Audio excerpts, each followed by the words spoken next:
Today I'm going to show you how to create your own classroom with Google Classrooms. The first thing you'll want to do is go to google.com and then make sure you're logged in with your school account. Otherwise, Google Classrooms will not show up for you. Then we want to go to the waffle or these squares in the corner to click on the apps. We want to find Google Classrooms. You might have to scroll down to be able to find it if you've never used it before. When we jump in here, you'll see that I'm already a part of other classrooms, but we're going to make a new one today by clicking the plus sign in the top right-hand corner. And then create class. I like to give my class my name and then the year. This way it's easy if you're joining in with anybody else to see whose class is whose. For section, I'm going to put second grade. Subject, I teach all subjects, so I'm going to leave that blank and then type in my room number. Then create. This will take a moment, but then we'll be into our main screen in our classroom. This is what everyone will see when they first log in. Even the students will see it like this. So yes, you can change up top. I can go to select theme and I can choose any of these headers that I want, or in another video, I'll show you how to create your own. And then select class theme. You'll see we're in the stream currently. This is where any communication will happen. So if you just like to tell your class something, you can type it in here. You can add from your Google Drive a link, a file, or a YouTube video, and then you can post. When you post here, it starts with your class being able to comment. You can go in the settings to turn that off. You can also make scheduled announcements and you can respond to students. So if you don't turn that off, students will be able to type on here as well. The main thing that you're going to want to look at today is our classwork. From there, you can create classwork. We have multiple different types that I'll go into in another video. The thing we're going to do today is organize. So we want to create topics. If you're like me, I teach multiple subjects. You might teach multiple classes. So if I do reading, I might want to create one for reading.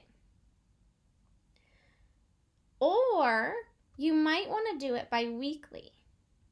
So my grade, we are actually doing it by what's called a module, or you can do it by week. So module 1, I can add that. So anything that is required will go into the module.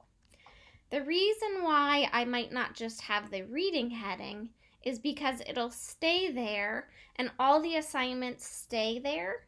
So even if they've completed them, they might have to really scroll through that reading section to find the new reading. Okay, so I like it how we have it with our modules, or our week 1, and then have all the required assignments. And then we also create a topic that's enrichment.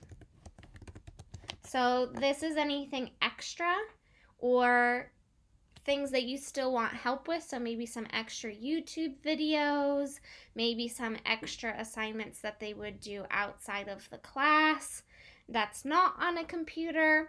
So anything a little bit extra on there. Okay, so when you go to create the assignments, we can put them under these headings. The kids won't see these headings until you've actually assigned an assignment. From there, you can also see that we have people. You can add any co-teachers. So if you are in the same grade level, you might want to add your team there so you can pull your assignments from each other, and that is in another video. Then you'll see your grades. Again, I'll make another video on what we'll show here when we're ready for it. So again, let's look at that classwork. This is what you're going to be using for the most part. We can create an assignment, which is the main thing that you're going to be using. Over here, you can select who it goes to. You can select what students it goes to. We can give it a point value, a due date, a topic, so that's what I was just talking about. So if it's for the first week, I'd put it in Module 1.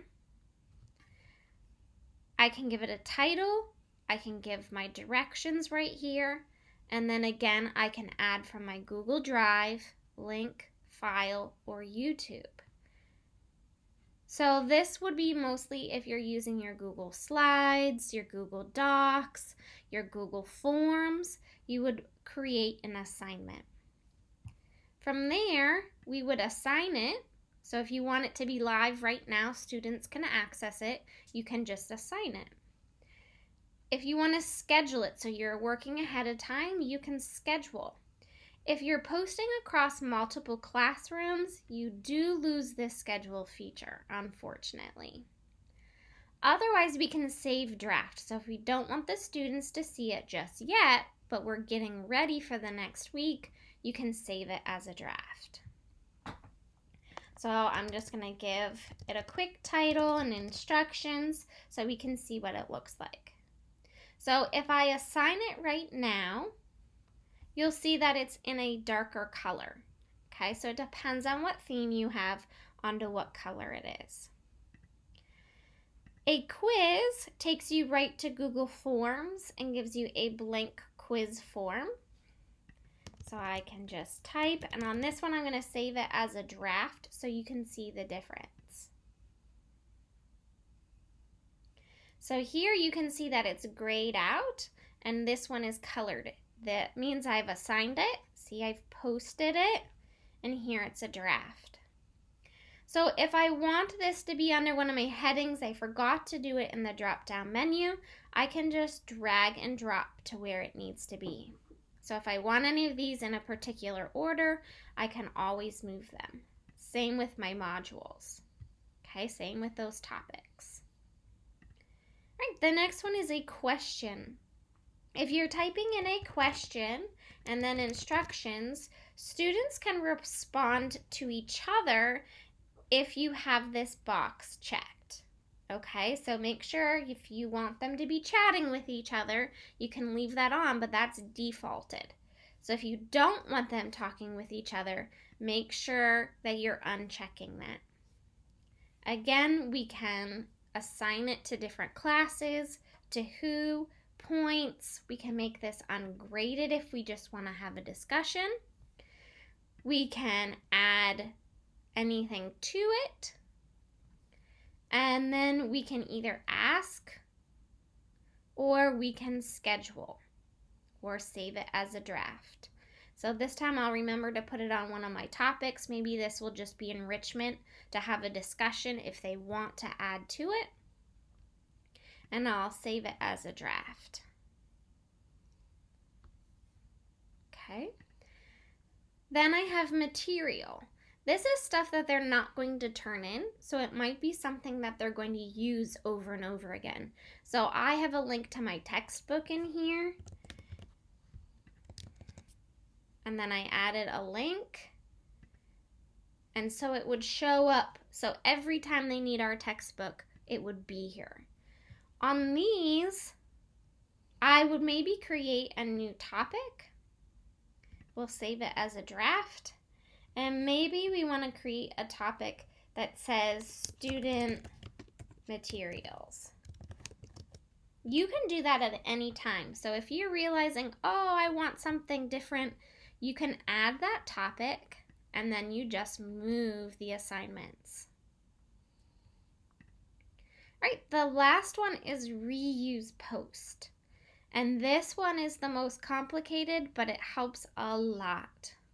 So you can go into any of the other classes that you're a co-teacher with or any of your past classes to take assignments from there. And that will be a whole nother video. Again, this was the overview of how to use Google Classrooms. If you have any questions, make sure you just leave it in the comments.